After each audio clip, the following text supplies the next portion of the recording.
Good evening. Welcome to the Thursday, August 6, 2020 special board meeting of Valley View School District. I would ask everybody to rise and join us in the Pledge of Allegiance. Mr. Baduris, if you would please. And after the Pledge of Allegiance, we'll be doing a moment of silence, and I'll explain that in a second. To the flag of the United States of America and to the republic for which it stands, one nation, under God, indivisible, with liberty and justice for all. Yesterday, we had an employee, a 19-year employee of our district from the Transportation Department pass away, and I'd just like to express our deepest condolences to the family of Shelley Fiorini. She will be missed, and just for a moment of silence, if you would please.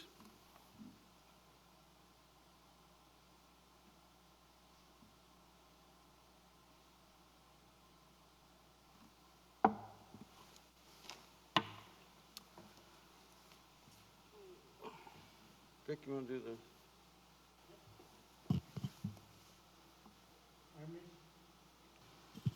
Our mission is to empower all learners to be college and career and life ready and to develop, grow, and achieve as productive citizens.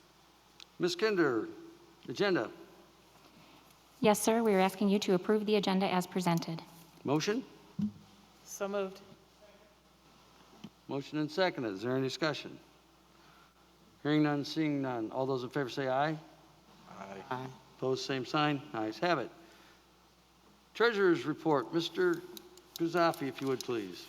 Treasurer's report tonight just consists of the schedule of bills. Since the meeting got moved up earlier, we won't have the typical financial reports. We'll have those at our next meeting, but we wanted to get the bills paid, so we do have a schedule of bills.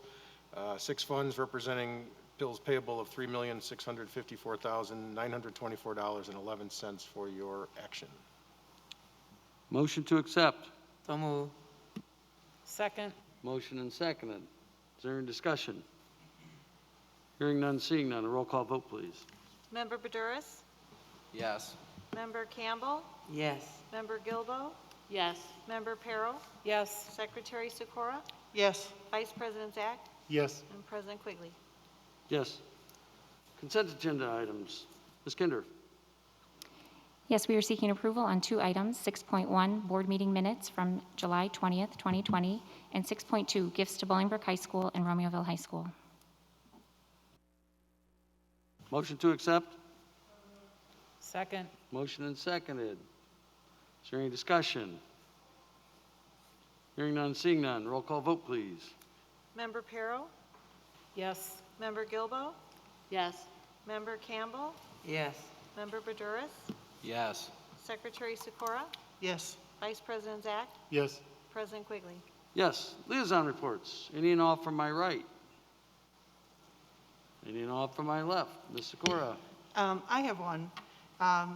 Vice President Zach and myself have been serving on the planning for going back to school. And I'd personally like to thank all those people and teachers and staff who have been on these committees. They've put in countless hours, and at the point of probably leaving their family behind at times. And I'd just like to personally thank them for the hours they've put in and the time and that they've put into all of this. And people don't realize just exactly how much. I mean, Mr. Zach and I come on Tuesday mornings and we listen to what they've done throughout the week. So we appreciate everything they've done. So noted. Thank you very much. I'm on the local government committee, as it were, and there's one announcement for local government. Last week, Mayor Roger Clare, the mayor of Bolingbrook, retired after 34 years as the mayor of Bolingbrook and another 5 years as trustee, so almost 40 years in the village as an elected official. A huge supporter of Valley View, a past employee of the vocational Wilco, I'm losing my mind, of Wilco, sat on numerous boards throughout the state and the region. He will be missed. We named an auditorium after he and his family. His wife, Pat, was also an educator for us and was an assistant principal at BHS. Also worked in Romeoville and other capacities at Romeoville High School. Wish him nothing but the best. He has been replaced by one of the trustees, Mary Alexander Basta. I had a chance to speak with her today, and wish her well and hope that, that we will have the kind of relationship with her that we've had with Mayor Claire and all the elected officials. Actually, we have a very good working relationship with those folks, and I hope that we will have that same type of relationship. So, another. I have another one, too. Oh, sorry.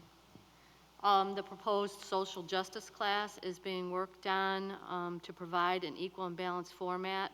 Further committee work will hopefully commence soon once another proposal is submitted. So we're working on that, and we look forward to seeing the end result. Thank you. President Quigley, I would just ask us if we could speak a little louder. I know we have these masks on, and I'm just concerned that if I can't even hear you, then what those that are viewing, they might not be able to hear us also. I do notice that if you turn your microphone off, the speaker in front of you works a little better, and trust me, I'm wearing 2 hearing aids, so I totally understand what you're saying. I was actually doing it myself. If you guys could maybe turn these things up a little bit, I don't know if you can or not, maybe so, maybe no, that'd be helpful.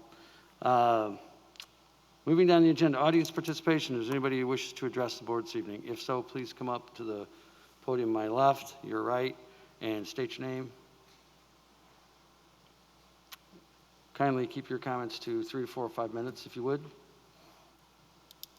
Hi, my name's Stephanie Ryan. I'm a parent within the district. Louder? Is that better? Okay, hi. There you go, Stephanie. thank you.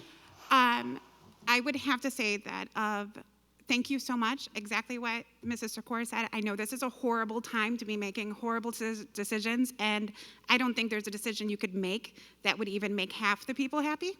So I apologize for that, and thank you for your commitment to being here. And beyond that, as a parent in the district, I know remote learning is going to look a lot different, and I don't know even if I wish hybrid had happened, to be honest. But as I'm seeing all these gen ed and all these different teachers scramble to reinvent the curriculum, and I'm so amazed. Some of the people that I respect the most in the world are Valley View employees, teachers, secretaries. I mean, we've got the best staff. But when I looked at the plan, I'm really concerned about our special ed students. Across the board, from early childhood, for kids who could not complete the Zoom evaluation to know what therapies they need. How are we not going to have some one-on-one therapy? I mean, when I go to RHS, I see football players, my kids participating in band, and we take every safety precaution. And these kids are phenomenal at knowing their limits.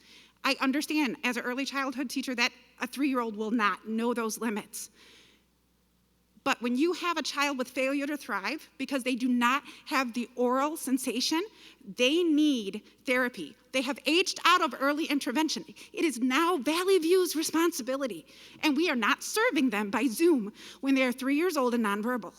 When we have a special ed student who's about to graduate and we want him to be career and life ready, and he's counting on Wilco, and Wilco still doesn't have a plan, and we're gonna send him out without a trade, we're not there yet. So I'm not bashing the plan, but I'm saying, I know you know there is 1,000 little things to look into, but I ask you to please look at the special ed kids. Please look at these individualized education plans, because my own daughter, as an educator, I have struggled. It has been people in Valley View, it's been speech therapists who taught me, and sometimes they would say, don't you hear that? And I'd say, no, listen to her S.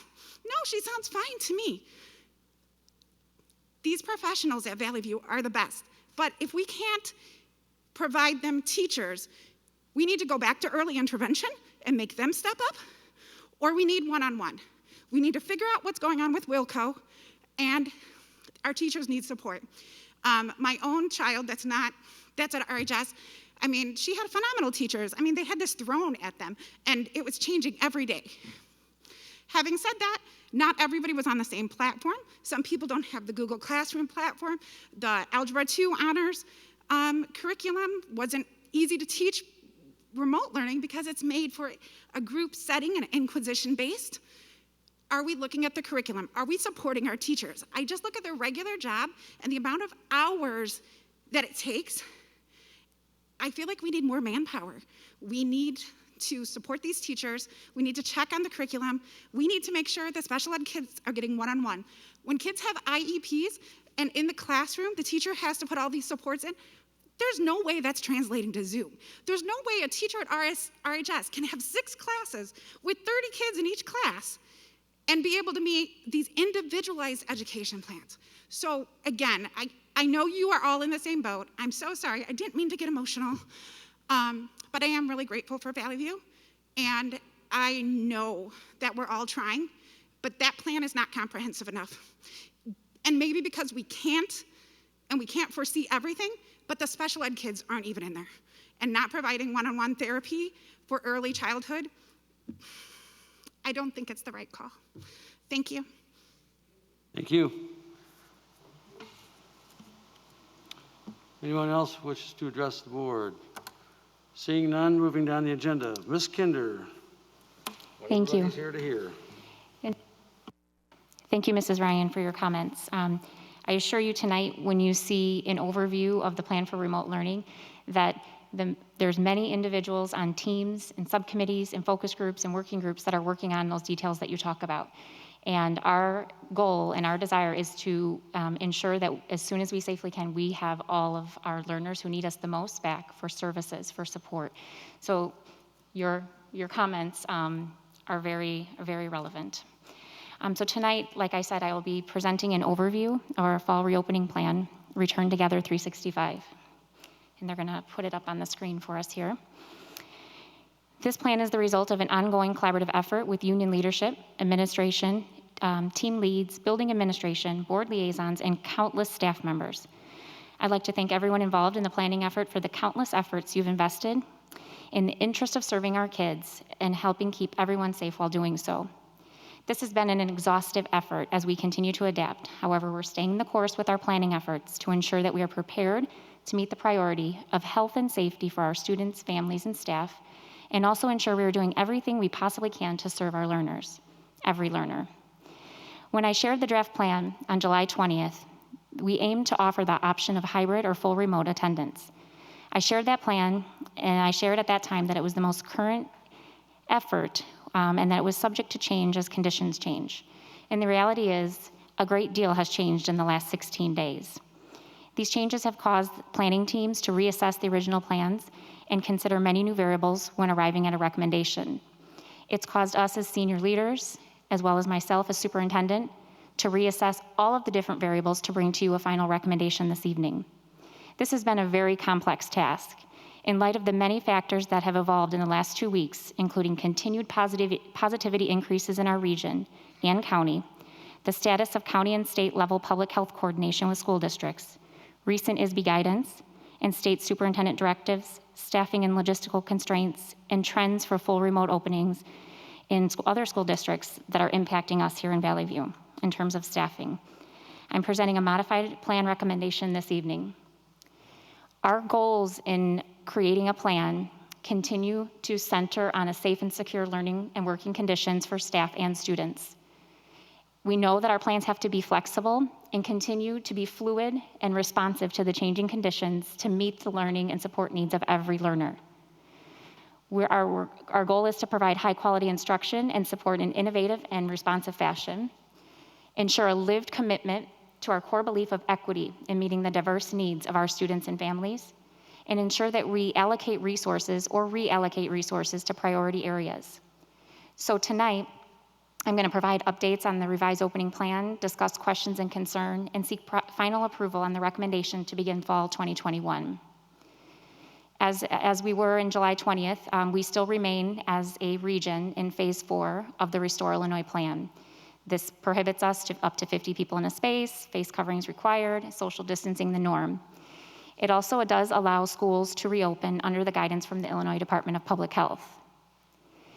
The planning teams that I refer to, we have leads on all of the planning teams that you see in the center column there. And those are administrators and individuals that work with other groups of staff throughout the district. And they take all of the input that we've gotten through remote learning survey, family survey, staff survey, fall selection survey, ISB guidance, Illinois Department of Public Health, and for Centers for Disease Control guidance. They look at the staffing parameters, logistical parameters, and support operations.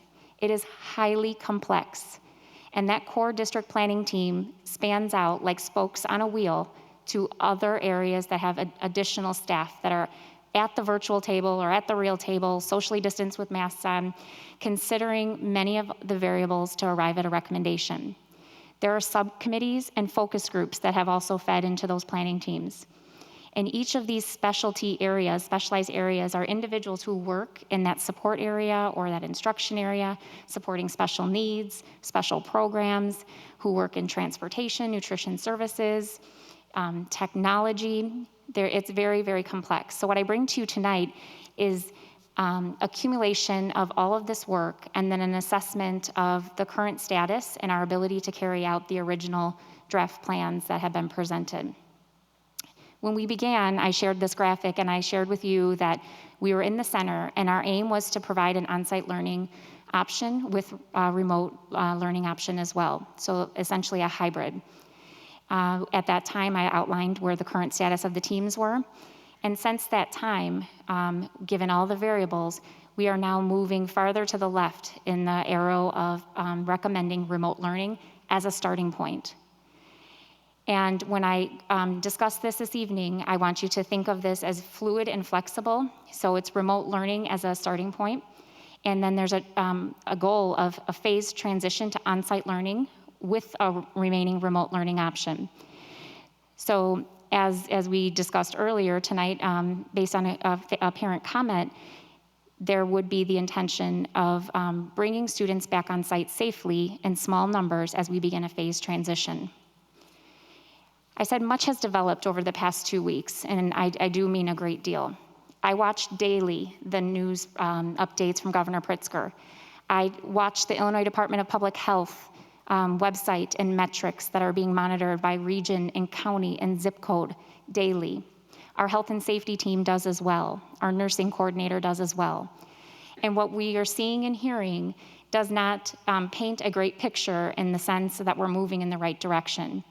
We continue to monitor the rolling average of positivity, and we are at a 6.4%. When I last spoke with you, the most current data I had at that time was at 4.4%. So as you can see, there's been a significant increase. Will County is at warning level in terms of new cases per 100,000. And in the spring and June, we did have instances of staff, and we were aware of family and household cases of COVID. And in July, that had leveled out. At that time, we were not aware of any staff positive cases or community exposure reported by staff. That has all changed within the last week.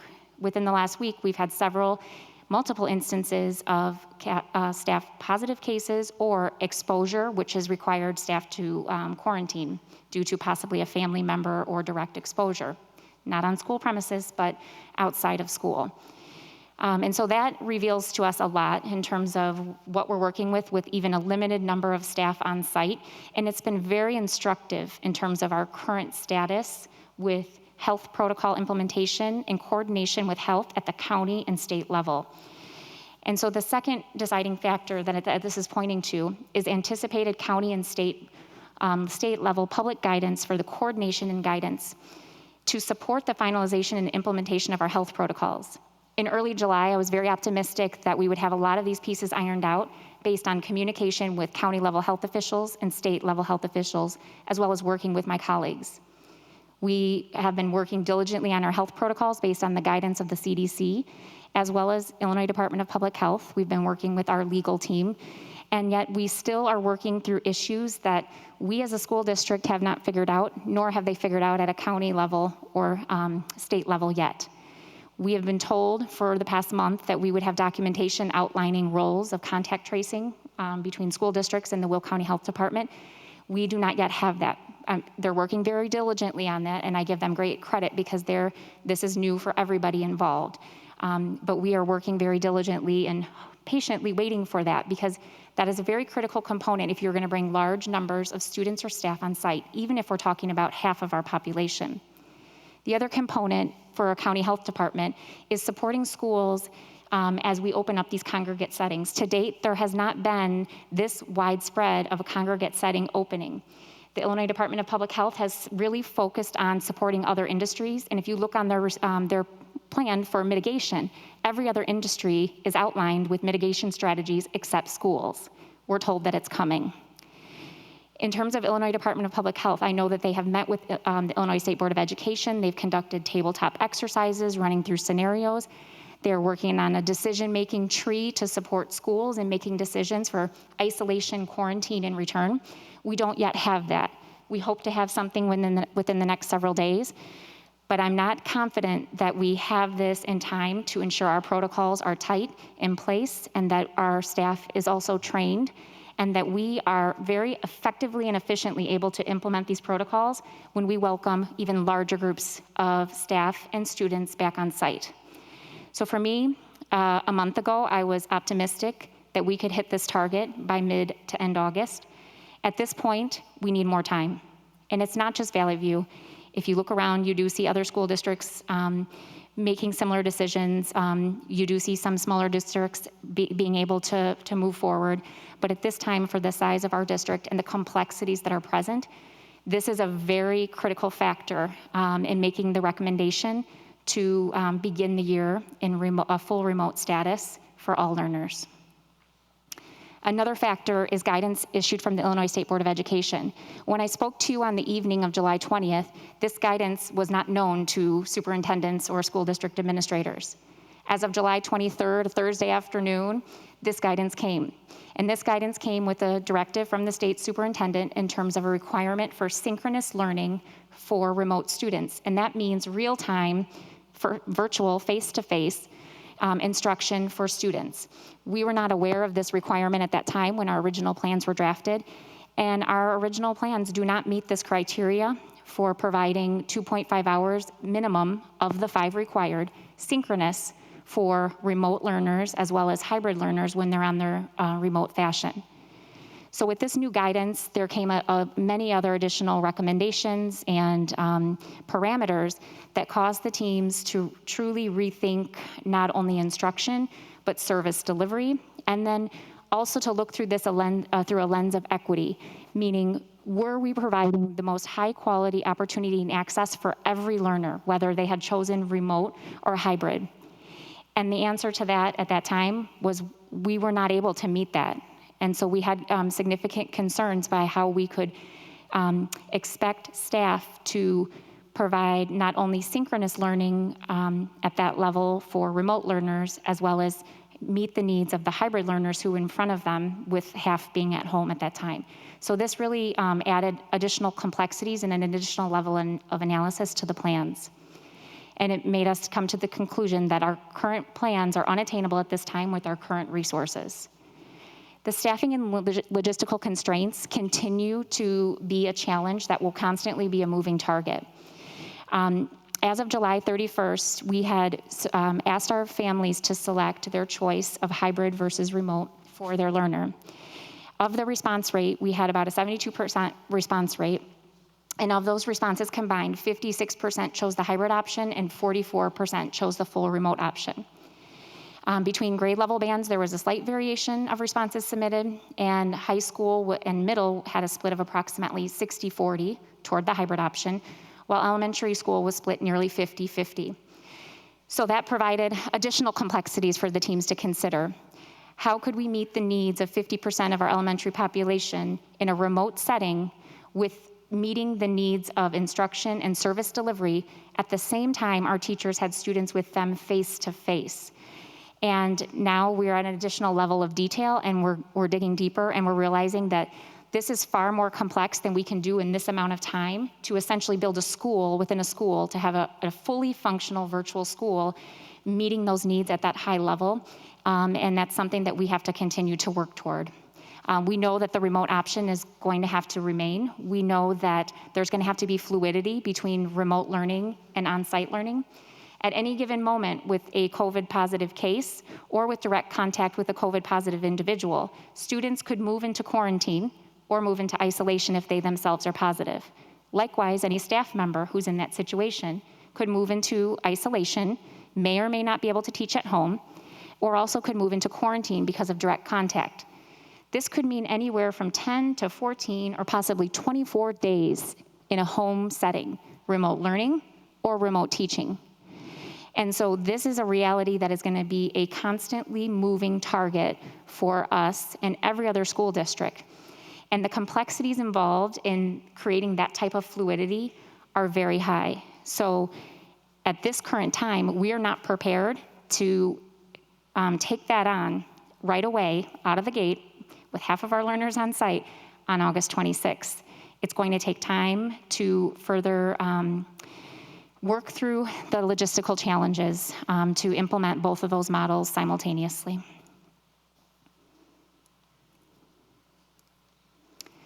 Another variable is the increase in current and anticipated staffing related to requests for Family Medical Leave Act, Americans with Disabilities Act accommodations, and other requests complicating staffing. We currently have a request for leave of absence of 140, as well as additional requests and inquiries for ADA accommodations. We also have a number of staff who, when surveyed, indicated that they had not yet, but they intended to request leave for health-related or childcare-related reasons, and that was approximately 400 individuals. That doesn't mean that they all will, but that means that there could potentially be. And then we also were in the process of confirming the availability of our guest teacher pool, which we found to be at approximately 50%. Assistant Superintendent Nash? About 50% of where we Okay. are in this place last year. Okay. And so that is a very real variable as well to support not only on-site, but also the remote option in terms of training, and then in terms of availability to support just typical absences, as well as those related to COVID. There is a trend of school districts in our immediate area that have moved to a full remote model to start the school year. This has created additional challenges with staffing. Many of our staff are also parents and live in surrounding communities, if not in our community. And there are many of our very close neighbors who have made this decision. And then that provides the potential that many of our staff who are parents who have school-aged children for their need to request leave for childcare reasons because they now have their children at home. And those, I've listed those on the screen.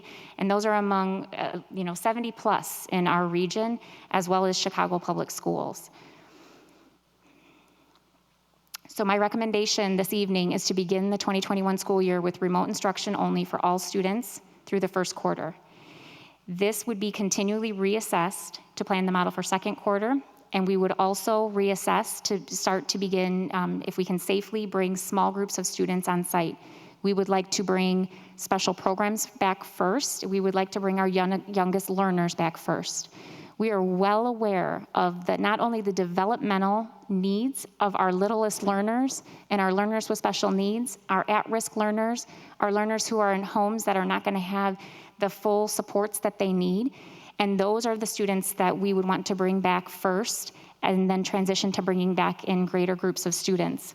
We know that families are going to have significant hardship and challenges with this beginning the school year in this fashion. We know that they rely on schools. We know our kids rely on schools. We know our kids want to be here, and our families want their kids to be here. And my recommendation, I assure you, and I want to state this very clearly, is not about preference. If this were about preference, I would have all 16,000 of our students back with us on the first day of school in full fashion. Our staff would. Every individual on that planning team would. Our building leaders would. The entire district staff would want our kids here with us. So it's not about preference.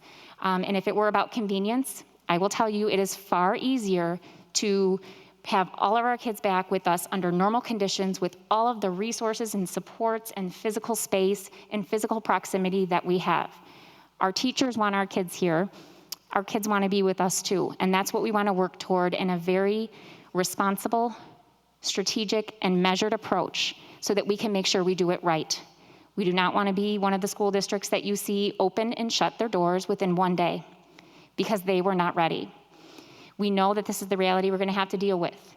We do not want to be a school district that within a week has hundreds of staff members in quarantine for exposure or COVID positive cases. We want to be as prepared as possible. And so the variables that I outlined this evening brings us to the recommendation that I share before you. This phased recommendation would take a phased approach to beginning the school year with remote learning. This would be where all learners participate. There'd be on-site by appointment only, as assigned or as authorized by the administration. And faculty and staff would work from on-site as required to meet work expectations. And there'd be a process in place for understanding work expectations and understanding where faculty and staff would be meeting those demands at. In stage 2, we would continue remote learning, but then we're inviting learners on site for targeted learning and support. And if we are able, we would like to transition into stage 2 at an earlier point, if that is a possibility. We would consider return to on-site for specific programs or grade bands, as I mentioned earlier.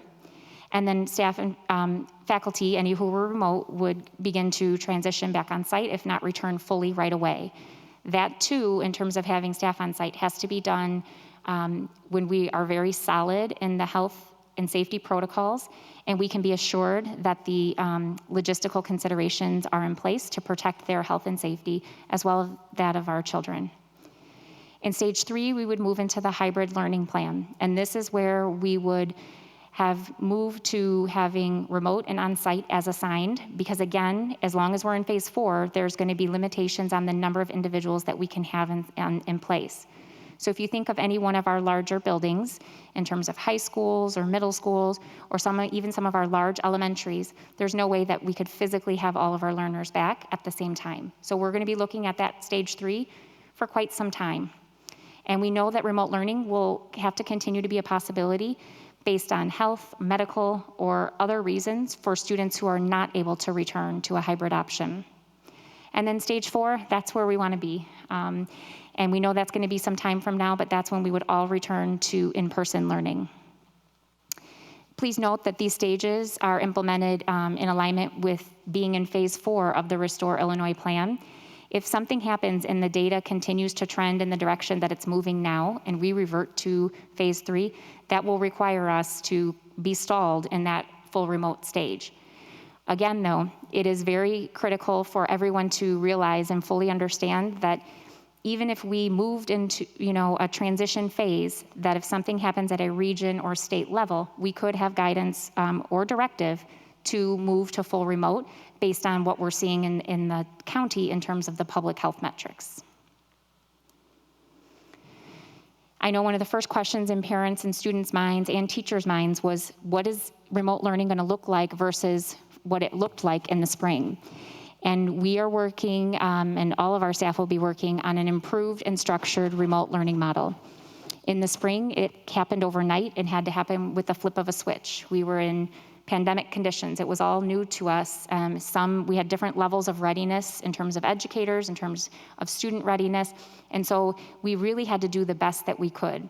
There was not as much synchronous learning opportunities that we would like in a consistent fashion. So in the fall, that is what the model would look like. There would be daily synchronous learning opportunities in every class, daily face-to-face interaction with teachers virtually, and a minimum of 2.5 hours of synchronous. That means real-time instruction is required. And there are some exceptions with early childhood, and that's very service-driven. So that is going to be definitely dependent on the student needs in accordance with their IEP or other plan that is in place. In the spring, there was a lot of flexibility with times and schedules. In the fall, students will be expected to attend regularly, like a scheduled normal school day. The teachers' contractual hours would be in place, support staff as well. And there's a minimum of 5 hours of learning required, and that there's different parameters in place for early childhood and STEP.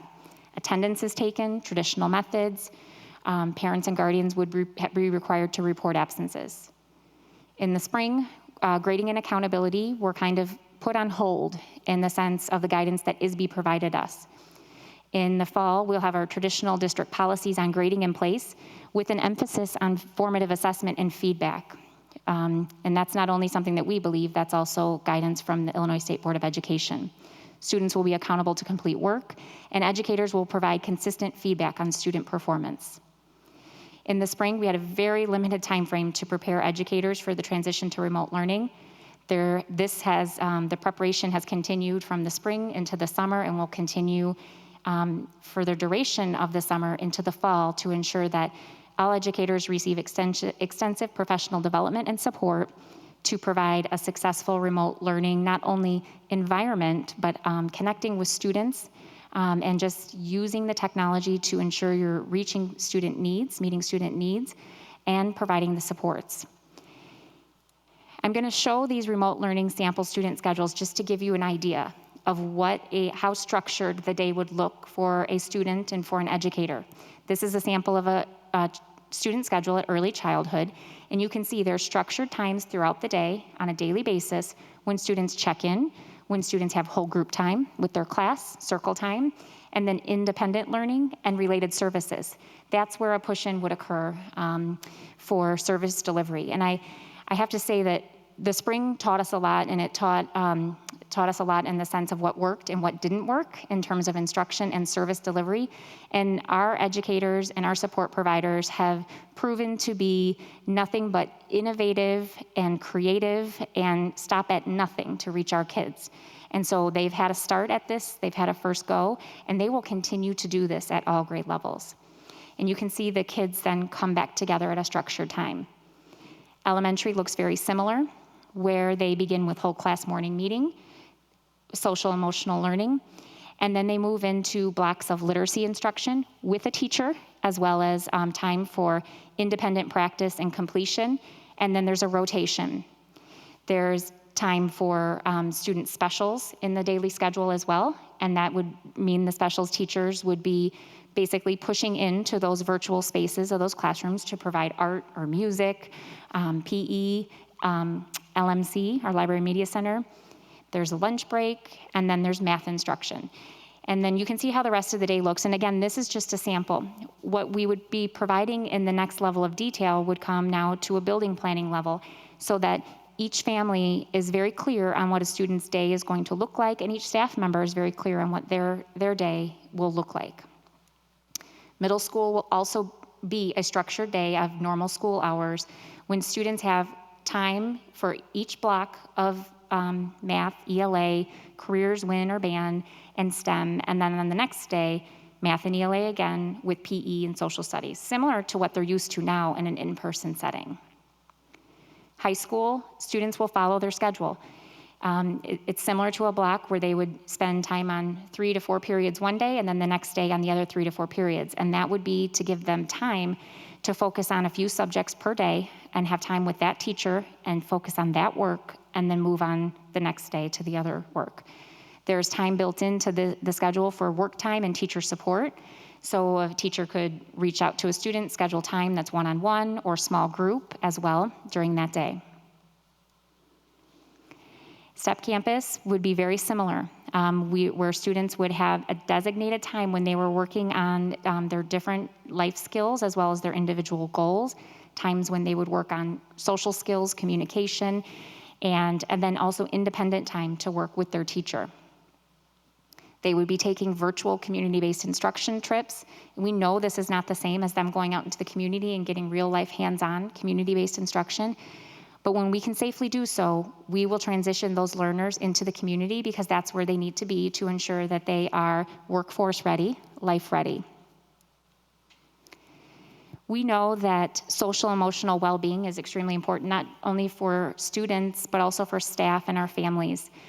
We would complete a needs assessment to gauge health and SEL needs, and this would help the school staff at the building level determine how to best support students and families that have additional needs, and then also provide support to the students directly from the teacher level or any related services that would be supporting that classroom. Technology support would continue to be at a very high level. Each family would be contacted after registration to complete a device survey to make sure they had a device, it was functional.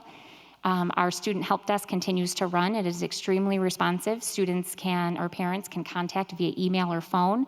They can get troubleshooting virtually. They can do device pickup or drop off. And this support will continue as well. Nutrition services is another department that continues to be very adaptive to the changing needs.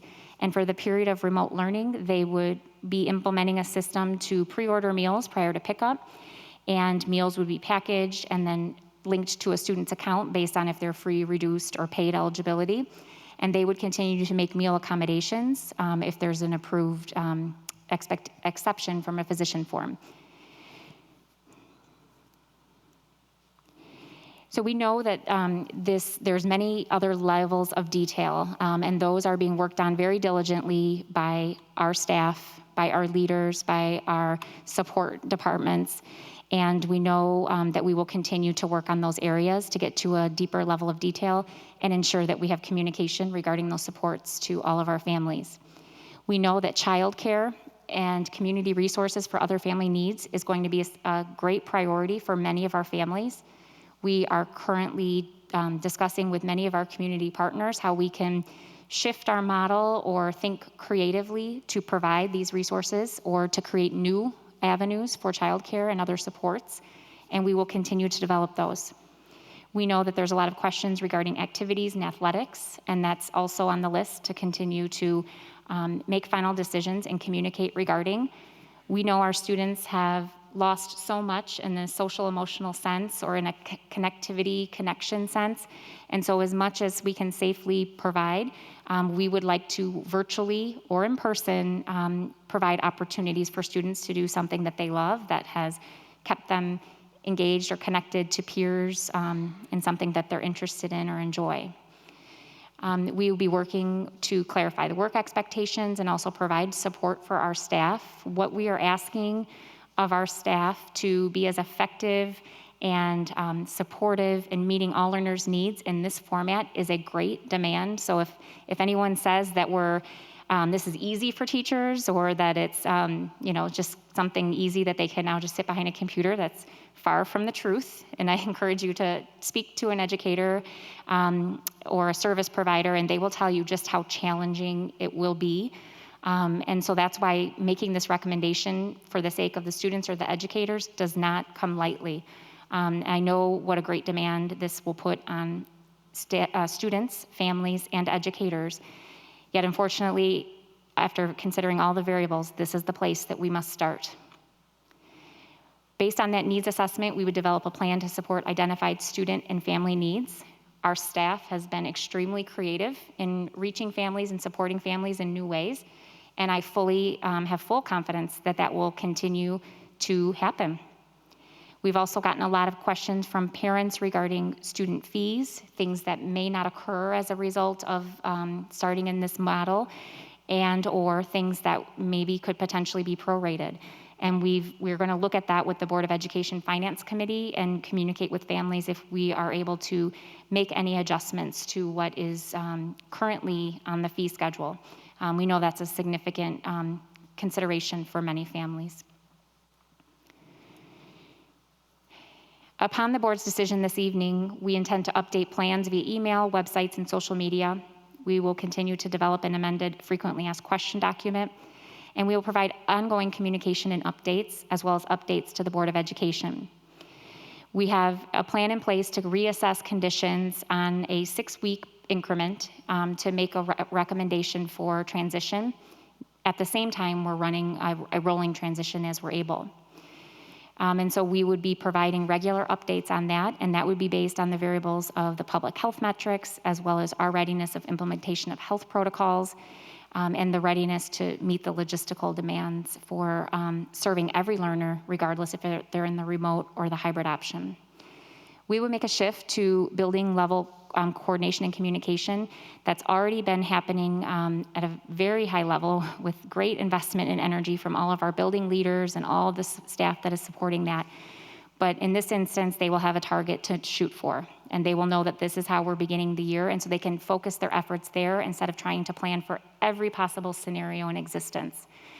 We don't have a lot of time before teachers return. Today is August 6th, and our teachers return virtually or on site on August 20th, and the first day of school is August 26th. So with a target in sight, that's where we can focus our final planning levels to the detailed level so that parents know who their child's teachers are, students know, they know what their schedule is. They are ready and prepared with their technology. They know how to log on. And we can begin that process of a virtual orientation to ensure kids can feel as connected and supported as possible, because this is what it's all about.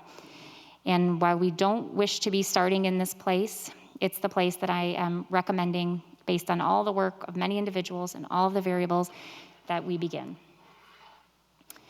So we are open to questions. Senior administration or other team leads can definitely support any questions that you may have. And I thank you for your time. So this is an action item, so first we need a motion to approve as presented. So move. Is there a second? We have a motion and a second. I'm sure there's going to be some discussion. So first of all, a couple things just for me. I want to thank everybody that was involved in this, and it has been parallel paths. It has been hitting a moving target. The state of Illinois has given us mixed messages, might be the way to put it. Rachel called me the other day, maybe a week ago, when I was actually pumping gas, and she was trying to go through all the things that were required by the Illinois State Board of Education, Department of Public Health, so the essential guidelines in it. I started listening, and I said, at some point, it seems like, how do we do all this? Are they just trying to put us into a position where we don't have, just tell us what you want us to do, but that's not what they're doing, because they do want to make this a local choice at some point, and I get that.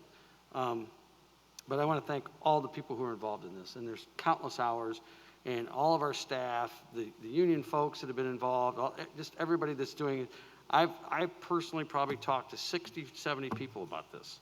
And I just randomly ask people, what do you think? And they may not be in our district, but people who have children, people who do not have children. I've spoken with now all 3 mayors of our 2 communities. I've spoken with trustees, gotten just all kinds of different input, and I've tried to convey, anytime I hear something that didn't seem like it made sense, I've tried to call Rachel or Vic or Deb and say, hey, do you guys, I'm sure you're thinking about this, but somebody threw this one at me. This is a pandemic. Nobody that I know of has ever lived through one. We're doing the best we can here. It's not perfect, but we're going to work really hard, and we have another 10 days to plan and finalize, instead of going down 2 or 3 different paths. I asked the decision for me, and that'll reflect in my vote, but it was very simple. I've got a son who's 17 years old. He, of course, wants to be back in school with his friends. He, of course, wants to have his senior year be as normal as a senior year is, whatever that means. But I said, well, would you like to start remote or start hybrid if you have one of the 2 choices? And he said, well, we're going to end up remote possibly, so why don't we start there and work back towards hybrid? And I said, okay, explain that to me. And he made some logical arguments to me, which, again, 17-year-old son, you don't always get logic from those guys. But it made sense. And he did. And I looked at him and I said, okay, so, but one of the things he said was, Dad, he said, look, I want to do what's least disruptive. So if you're here and you go to there, meaning you're in the building and then you're out the building, you now have disrupted the normal flow. But if you start out and you come in, you're going to something that's a normal flow. So that's where that's kind of where I'm going to end up with this. And I know everybody's got opinions about this, and everybody's looked at this. This is an ever-changing, very dynamic situation that we're in. 2 weeks ago, the state positivity rate was 3.4%. Now it's 4.0%. Will County is even higher. Again, all these different things that are factoring. We know that the state's going to be responding with, I think it's the 15th or something, they're supposed to come out with some more guidelines perhaps someday in the near future. We don't really know. We expect to see something from the state on this. So, there's so many different things. But at the end of the day, it's logistics. How do we get all this done in this period of time? It's, wars are lost, not because they necessarily had the best soldiers or whatever, because they had logistics. This is where we're at with this. Same thing with busing all the children that we have to bus, which we're not going to be doing. But when they started out with the state guidelines, it was 14 or 15 kids on a bus. We bused 10,000 kids on 185 buses. It's not possible. We'd be running buses constantly, and we still wouldn't have enough, because you'd have kids getting to school in, a half hour after classes started. So all those things factored in for me. But again, to all the staff involved, Rachel, and, everybody spearheading this thing, thank you very much, and we are where we are. Who wants to make comments next? I have a comment. Actually, just a statement. You're going to hear 7 opinions probably tonight from all 7 of us. After sitting there and listening to some of these meetings, it's very frustrating because you hear like WHO, the World Health Organization, CDC, Centers for Disease Control and Prevention, IHSA, Illinois High School Association, IESA, Illinois Elementary School Association, the state, the federal government, IDPH, Illinois Department of Public Health, WCHD, Will County Health Department, and then ISBE, the Illinois State Board of Education. All those organizations have an impact on us. The problem I see is that we have received conflicting information from the above. We have on how to run a safe and healthy school day for our students and staff. With those organizations that I've just mentioned, none of them could agree. They flip-flop. Last week, IESA said, oh, no sports. 6 days later, then they say sports. We're on a phone call, and all of a sudden we get a busing issue. If I wasn't there, I wouldn't believe it. But my biggest disappointment is that these organizations cannot make recommendations to us, and we cannot make recommendation to you guys. We all have 7 different views on this, and people may think we don't take this lightly. We understand, and we hear people. We have neighbors, we have friends, as Steve says, we talk to people. I talked to Ms. Ryan's, another gentleman, Kevin, said something to me about his kid with special needs. We're gonna try hard to fulfill what we could. I believe the door is open for communication for everybody out there to talk to people at the Ad Center. We have a goal eventually to get the kids back into school, but I don't know how it's gonna pan out. We're gonna find out shortly. But I just wanted to make my statement. I'm sure somebody else is gonna be speaking next.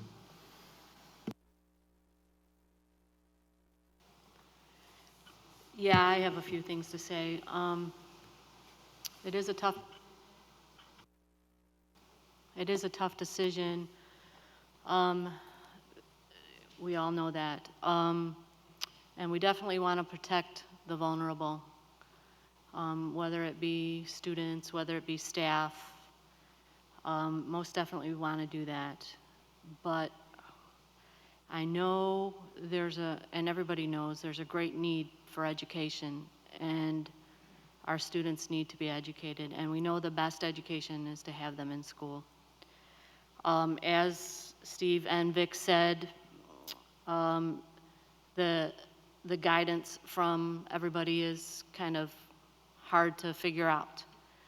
I went through, and I know I've heard and seen that the CDC says they want kids back in school. It's the best thing for them. ISBE says kids need to be back in school, especially children under 13 and special needs kids. Their recommendation is choices for the people to meet the best needs of every family and every child. IDHP says they want kids back in school as long as they have PPE to help protect, no more than 50 people in a room, social distancing as much as possible, screenings like doing your temperature and different things like that, having a waiver that says, my child is well today, they can be in school. Cleaning and disinfecting, so that comes from the IDHP. I called Will County, and that's where I'm hearing we're waiting on Will County. And Will County says, I don't know why they keep calling us because we're not going to do anything. We're telling them that we follow the CDC guidelines. So it's kind of like, the biggest thing is we want everybody to be healthy. And we want kids back in school.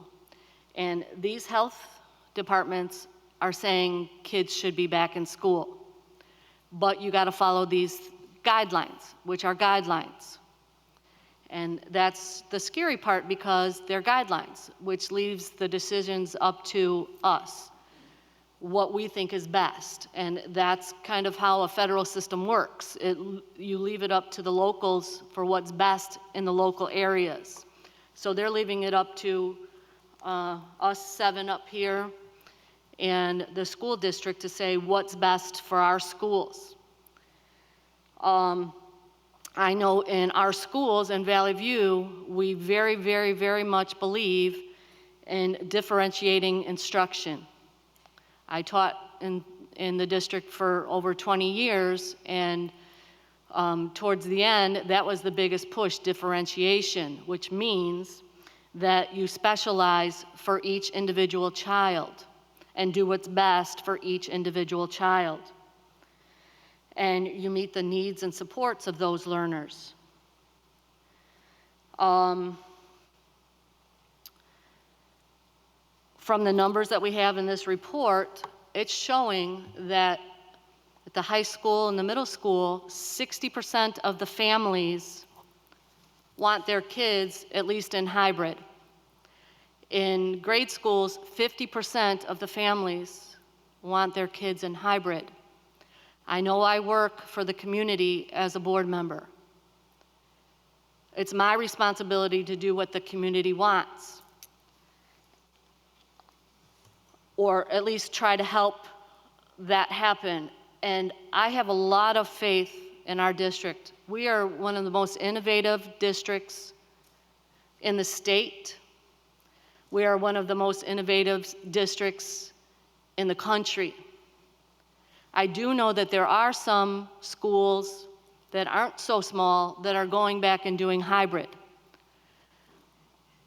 I have faith that we can figure this out. And I know our families with 60, I don't know what, 5% of families that are low income, that have the moms or the dads that have to work to keep their homes, to keep their jobs. We got to figure this out. And I believe sooner than later. To me, it's hard to have to wait 6 weeks to tell them what we're going to do in 9 weeks when they need this right away. That's hard. And I don't know. I guess I'm going to leave it at that. Anyone else? We have a motion, we have a second, no further discussion. Roll call vote, please, Madam Clerk. Member Campbell? Yes. Member Badouris? Well, I had planned to say something, but I'm going to give the Cliff Notes version. I am not against remote learning as an option. I am, however, against remote learning as the only option. So with that being said, my answer is no. I need you to speak up because I didn't even hear what you just said. I got the end of it, I didn't hear. I said I am not against remote learning as an option. I am against remote learning as an only option. So with that being said, my vote is no. Member Perro? Yes. Member Gilbo? No. Secretary Sikora?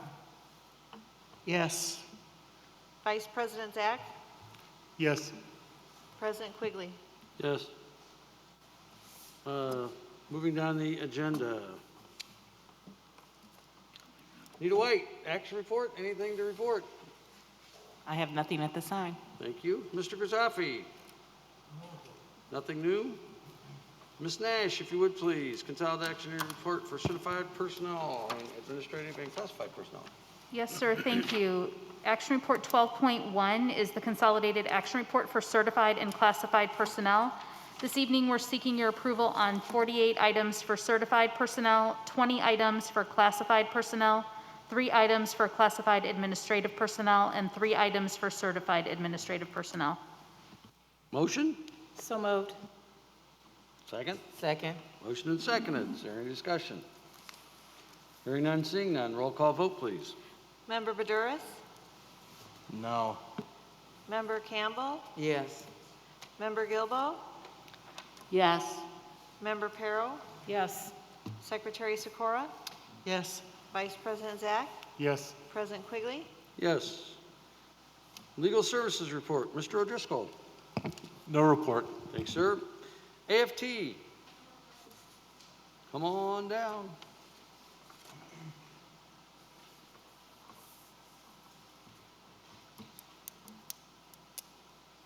Good evening, Superintendent Kinder, Senior Administration, and members of the board.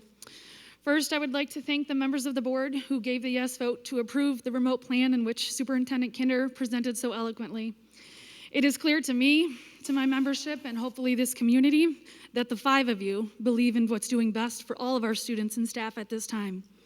That you trust Superintendent Kinder in the work that she has done, her team has done, myself has done, and all of the members who have supported the planning teams have done.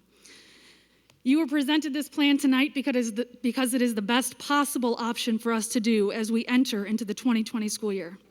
This option wasn't presented easily or lightly by any means. You all know and have spoken to the countless hours that have gone into not only our previous hybrid plans, but the remote plan too, that wasn't even our direction 2 short weeks ago. As you all know, I surveyed the membership last week, and our members also felt, if given the option, that remote instruction would be our best route to begin the year with. 65% of our membership felt that same way. I would like to make it very clear, while remote is the plan to start the year, that all of the work that has been done by the planning teams all summer long will be put to very good use.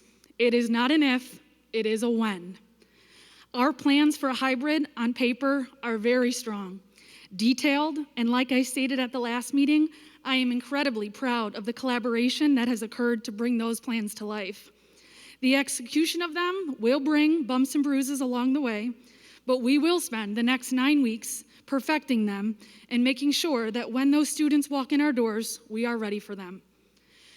Just like we are saying here tonight and have continued to say, the health and safety of our students and staff is and should remain the top priority for this administration and this board. You have an obligation in these seats that you sit in to do just that. Our students deserve to be in a safe environment. Our staff deserve to be in a safe environment. And as this fluid situation evolves, I ask that you continue to support us in our collaborative efforts to do just that. As I've listened to the discussion and conversation here tonight, I find it once again the need to state something. We didn't ask for this. We don't want this. And we are very aware that we are considered and should be essential workers. The Valley View Council is a union of professionals, and we should be treated as such. Myself and management are working collaboratively to create guidelines and expectations for every single employee of the Valley View Council. No one gets a pass, no one gets time off, and no one is going to be expected to do anything less than any other. As you saw with the schedules, this council will be meeting all contractual obligations and more. Why more, you ask? Because this council does nothing less than that. We give, and then we give some more. We gave every ounce of our being to transition to full remote in the spring, and now we will give even more as we set off into actual teaching, both synchronized and asynchronized, words in which that have never been around in this profession and that I know of in my past 14 years. We will plan, we will grade, we will assess, and we will adjust to meet the needs of our students, our staff, and our families, because that's what we do here in Valley View.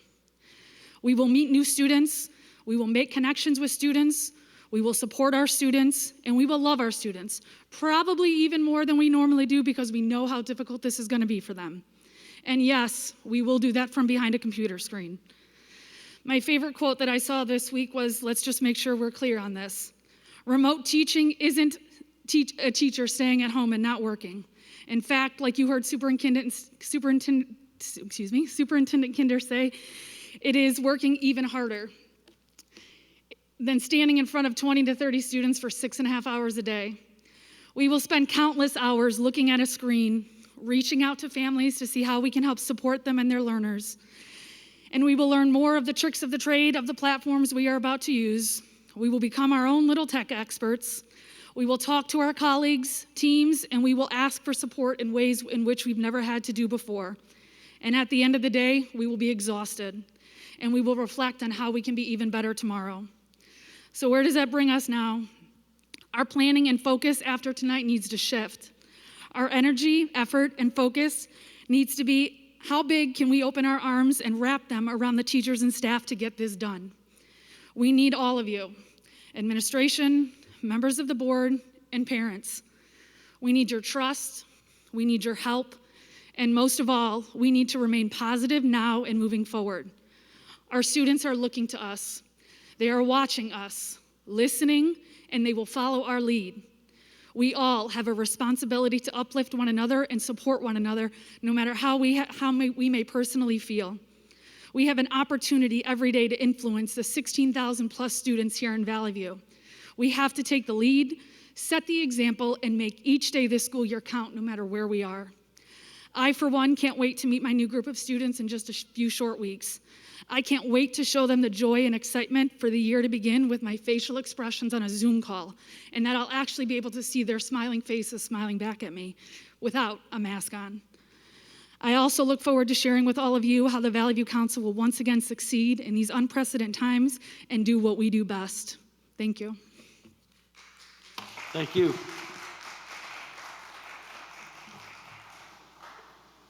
Where are we at here? Oh. No. Is there where do I leave off at? Oh, Valley View Council report? No report? Valley View Office Personnel Council report? No report? Okay. Any old business before the board this evening? Any new business before the board? Any questions from the public on actions we have taken this evening? Seeing none, moving down the agenda. Any announcements by the board? From my right? I have one. We actually served over 1 million breakfasts and lunches. So I'd like to give a little bit of a shout off to those people that had those lunches on Wednesday for all those kids and families.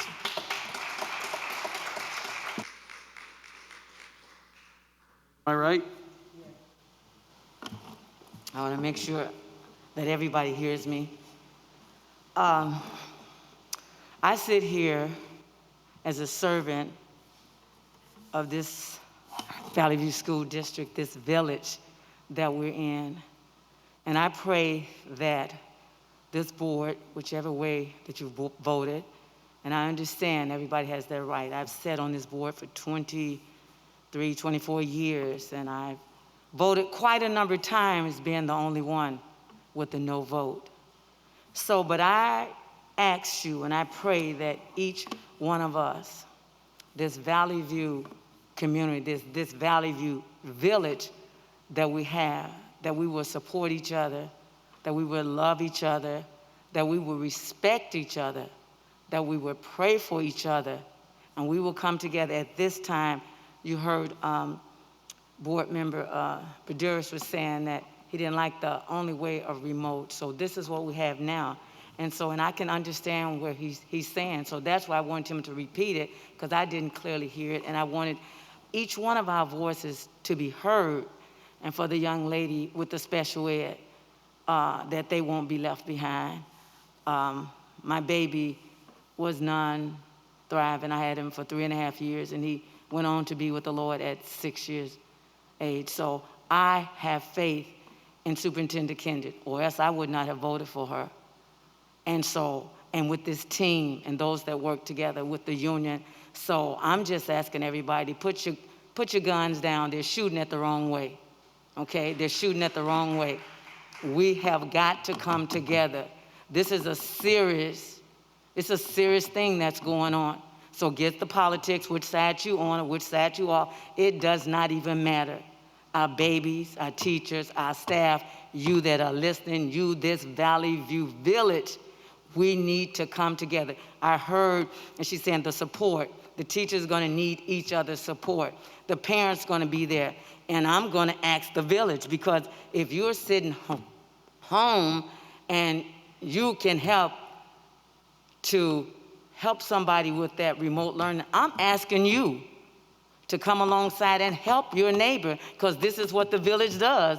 It helps the neighbor. You look out for your neighbor. You know whether your neighbor has that food. If you can be a vehicle, if you can put some feet, you know, we all probably gained some pounds or lost some. So you walk up to that corner and get that food for the neighbor who don't have transportation. So whatever each one of us individually can do, I'm asking you to do it now. And I'm expecting Superintendent Kendrick and this team. I thank God for the member, who is it, Sikora and Zach, who spent those hours and sharing that information. We might not always agree, but right now, again, I'm gonna say, put the guns down and let's come together so we can make it through this phase, and pray we work together, and maybe we can get back into that building quicker than that date that has been said. So please let us come together as a village and do what we have to do. Thank you, Liz. From my left. I have some comments. As hard as this decision was for us to make tonight and all the efforts that went into it, it is, I truly believe, the right decision. But there's a lot of things that I need to express to people. And so I'm going to start out with Renee and all of your teachers. I believe in you. I want you to know that. I believe in you, and I support you in your endeavor to be the professional educators that you are. I know that each of you will work tirelessly and creatively to ensure that your students get the best possible education that you can provide, and that you will not settle for mediocrity in your own efforts. Thank you. To our Nutrition Services Department, thank you for your efforts to ensure that our students will continue to be fed, regardless of how complicated that may be, as we all know that it's hard to concentrate and learn on an empty belly. To our Technology Department, your dedication to our district is proven day in and day out as you continue to provide support in this virtual environment that we've been thrown into. Thank you. To our senior leadership, your tenacity is being tried every single day, but you don't give up. You don't give up on our district, you don't give up on our teachers, and you most certainly don't give up on our kids. I know it's not been easy, and it's not going to be easy in the coming months, but you have proven that you are in this profession for all the right reasons, and that is to provide the best possible education for our students. Thank you. I realize I've not singled out every single department that has been affected by this crazy chapter in our lives. Please don't think that I don't recognize and appreciate your efforts. I do. I am very proud of everyone in Valley View. Lastly, I want everyone to realize that we are all in a no-win situation. I use that term as a collective term, which includes kids, teachers, parents, administrators, senior leaderships, this board, community members, business owners, employers, employees. I've probably left some group out, but the fact of the matter is that everyone is affected, and there is no right answer for what we are facing today. We simply have to do what is in the best interest of our students, their families, and our teachers in a learning and teaching environment that will keep them safe and healthy. I'm just asking everyone who's out there listening to please be patient. Please be patient with everyone as we embark on this journey into uncharted waters. Thank you. Thank you. Anyone else? Sally? Yeah, I just want to say thank you to all of the Valley View employees, all of the parents, all of the staff. And I want to say, I wish the best for everything that's about to happen and for everything that you're about to do and for everything that you have done. Thank you so much. Any announcements by the administration? I think everything has been said. I echo those sentiments of the board members and of Renee, our union president. I could really just re-emphasize all of that. So I thank you for your support. I'm grateful for Valley View, for our staff, for our students, for our families, for our leaders. And I am confident that taking this approach is going to be our best option for getting our kids back with us safely and getting our staff together back safely. So thank you for your support and trust, and you have my continued commitment to make the right decisions to help us navigate these times. So I appreciate it. Thank you. Any announcements from the public? Seeing none, hearing none. Motion to adjourn would be in order. So move. Second. Motion seconded. All those in favor say aye. Aye. Opposed, same sign. Have a safe evening and enjoy the last few weeks of summer.